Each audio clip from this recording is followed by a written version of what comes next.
everyone. Aking mga team dyan, Kuya Turs, Kuroda at Team Kuha, maraming salamat po sa inyong support. Sa mga naandyan sa baba, maraming salamat po. Sa ngayon, dito ako sa kusina. Talak lang naman ako guys. Hindi ko siya hindi ko na, hindi ko napansin na push ko siya. Yung susi na sa labas. Ngayon, ako lang mag-isa dito. Tulog pa sila. Maghihintay ako hanggang kailan sila magising. Nag-try akong mag-ikot-ikot dito na makasagap ako ng signal, pero wala talaga. At ayan, dahil walang CR dito, anong gagawin ko? Baka pag hindi pa yan sila magising, mamaya ihingal ako dyan sa plastic. Plastic talaga. Naranasan ko na rin yan dati nung nagpunta kami sa desierto. Hihina talaga kami. Pero dalawa naman kami noon. Hihina kami talaga. Bumaba, hindi na nakatiis. Umihina sa may buhanginan. Tinakpan na lang kami ng abaya. Ngayon, ito, na-stuck ako dito sa kusina. Walang CR. Pagawin ko. Hindi ko alam anong oras sila magigising. Nag-try akong miss call ngayon. Yung, alam mo yung may emergency, kasi sila dito kahit na wala kang load. So, nag-try akong tawag. Yun nga, wala namang nag-response. Tulog pa talaga. Kaya, ayan, maghihintay ako dito hanggang anong oras sila. Hanggang anong oras sila magising. Sana maisipan nilang tumawag sa aking phone. Buti na lang may charger ako dito. Dito ko talaga nilalagay yung isa kong charger para in case na malowbat siya. Ayan, nakakapag-charge ako anytime. Kaya ayan. So, hanggang sa muli. Katangahan ni Bella.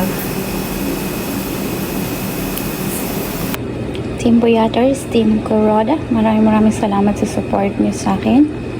Sa mga naandito ngayon, nandyan sa baba, maraming salamat sa inyong bisita sa aking premiere.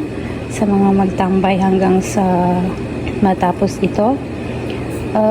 Yes, habang gumagawa ako ng fatire na to kanina, guys, na-push ko yung pinto. Ngayon, yung pinto na yan, yung susi ay nasa labas. So, eto siya. Tinry ko yung susi namin na yung para sa loob. Hindi talaga siya pwede. So, ayan. Nandito ako sa loob ng 3 oras sa kusina dahil hindi ako makalabas. So, ayan. Gutom na rin ako. Kumain na ako ng ginawa kong patire or mini sandwich. Yes, ito lang naman ang gusto nila eh. So, naggawa ako ng ibang style. Ang flavor na to ay cheese. White cheese with satay. At ito meron itong tomato, dried tomato. Mozzarella cheese and wala kaming olives. So, ayan lang yung nilagay ko. Capsicum or bell pepper. At yung aking sauce dyan na ginawa kanina. Yung lang naman, ground tomato.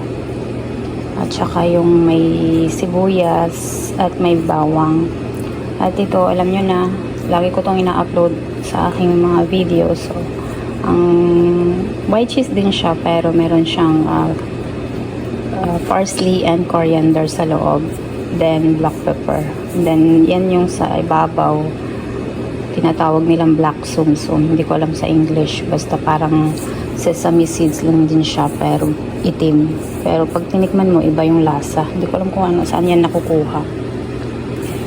So, ayan lang ngayon. Hindi ko pa alam kung kailan ako mabubuksan.